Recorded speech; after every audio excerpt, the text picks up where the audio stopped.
যে স্ত্রী তার স্বামীকে অন্য নারীর সাথে সহ্য করা তো দূরের কথা, অন্য নারীর চিন্তা তার স্বামী মাথায় আনবে এটাও সহ্য করতে পারে না, এই নারী আর যাই হোক এই পৃথিবীর সব কিছুর চেয়ে তার স্বামীকে বেশি ভালোবাসে।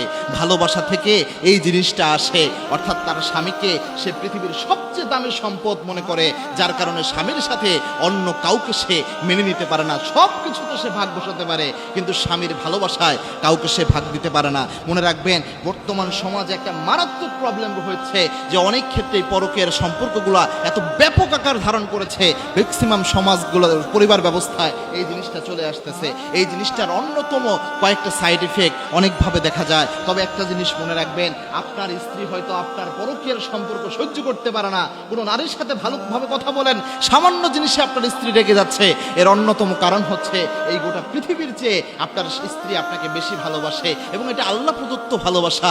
আল্লাহ রাব্বুল আলামিন একজন নারীকে এমনভাবেই বানিয়েছেন যে একজন নারীর যখন বিয়ে হয়ে যায় তখন আব্বা তার সবচেয়ে বেশি আপন মানুষ থাকে না, বরং তার স্বামী থাকে আপন মানুষ। এজন্য আল্লাহর হাবিব বলতেন যে একজন স্বামী এবং স্ত্রী তারা হবে রহমদিল, এবং আল্লাহর ঘোষণা হচ্ছে হুন্না লিবাসুল লাকুম ওয়া আনতুম লিবাসুল লাহুন্না, তারা একজন আরেকজনের পোশাকের মতো।